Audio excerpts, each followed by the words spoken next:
जय माता दी दोस्तों। हिंदू धर्म में राम नवमी के पर्व का विशेष महत्व है। इस दिन भगवान श्री राम जी की पूजा अर्चना की जाती है। भगवान राम श्री हरि विष्णु जी के 7वें अवतार थे। दोस्तों, राम नवमी का त्योहार भगवान श्री राम के जन्म दिवस के रूप में मनाया जाता है, जो हर साल चैत्र शुक्ल पक्ष की नवमी तिथि को आता है। धार्मिक मान्यताओं अनुसार भगवान राम का जन्म मध्याह्न काल में हुआ था, इसलिए राम नवमी की पूजा के लिए मध्याह्न का समय ही सबसे शुभ माना जाता है। इस दिन विधिपूर्वक भगवान राम की पूजा की जाती है और नवमी तिथि के दिन ही चैत्र नवरात्रि का समापन भी होता है। राम नवमी के दिन राम जी की पूजा करने से साधक की सारी मनोकामना की पूर्ति होती है। इस दिन का व्रत करने से सारे कष्ट दूर होते हैं। चलिए जानते हैं कि साल 2025 में राम नवमी का पर्व कब मनाया जाएगा और पूजा का शुभ मुहूर्त क्या रहेगा।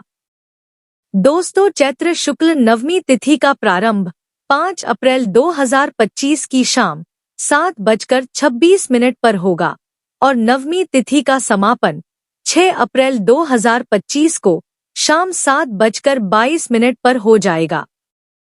तो उदया तिथि के अनुसार इस साल राम नवमी का पर्व 6 अप्रैल 2025 दिन रविवार को मनाया जाएगा और राम नवमी की पूजा का शुभ मुहूर्त 6 अप्रैल 2025 की सुबह 11:08 से लेकर दोपहर 1:39 तक रहेगा।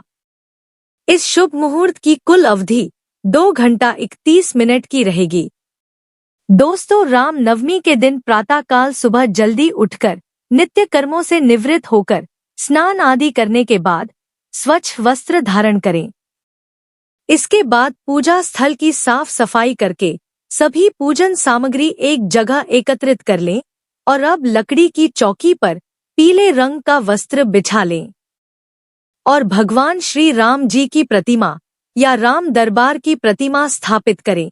इसके बाद राम जी की विधि पूर्वक पूजा अर्चना करें, उन्हें पीले फूल माला आदि चढ़ाए, धूप दीप जलाएं, अक्षत रोली चंदन आदि अर्पित करें।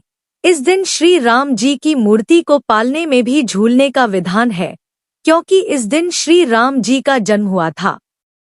इसके बाद भगवान श्री राम की पूजा में तुलसी के पत्ते और कमल का फूल भी अवश्य शामिल करें और इसके बाद भोग में भगवान श्री राम को खीर का भोग लगाए या पंचामृत, पंजीरी या दूध आदि का भोग लगाए।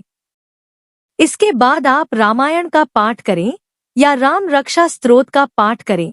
इसके बाद आरती करके विधिवत पूजा को संपन्न करें।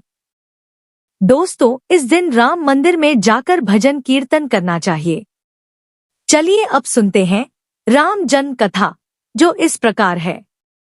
कई हजारों साल पहले पवित्र सरयू नदी के तट पर स्थित अयोध्या में दशरथ नाम के एक राजा राज्य करते थे। राजा दशरथ से उसकी प्रजा बहुत प्यार करती थी। उनकी 3 पत्नियां कौशल्या, कैकेयी और सुमित्रा थी। 3 पत्नियां होने के बाद भी उन्हें इस बात का दुख था कि उनकी कोई संतान नहीं थी, जिसके कारण वह हमेशा चिंतित और दुखी रहते थे। एक दिन राजा ने अपने पुरोहित वशिष्ठ को बुलाया और अपना दुख बताया। उनके दुख को सुनकर वशिष्ठ ने कहा कि जल्द ही आपके 4 बेटे होंगे। वशिष्ठ ने राजा दशरथ को राजा रोमपाद के दामाद ऋष्यशृंग के मार्गदर्शन में अश्वमेध यज्ञ करने की सलाह दी। इसके बाद दशरथ और उनके मंत्रियों ने यज्ञ के लिए सभी तैयारियां शुरू कर दी और अयोध्या शहर को भव्य रूप से सजाया गया। इस यज्ञ में समस्त मनस्वी, तपस्वी, विद्वान ऋषि मुनियों तथा वेदविज्ञ प्रकांड पंडितों को बुलाया गया।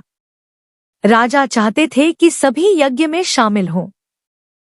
यज्ञ का समय आने पर विधिवत यज्ञ शुभारंभ किया गया। फिर यज्ञ खत्म होने के बाद समस्त पंडितों, ब्राह्मणों, ऋषियों आदि को यथोचित धन धान्य, गौ आदि भेंट दी गई है और उन्हें सादर विदा किया गया।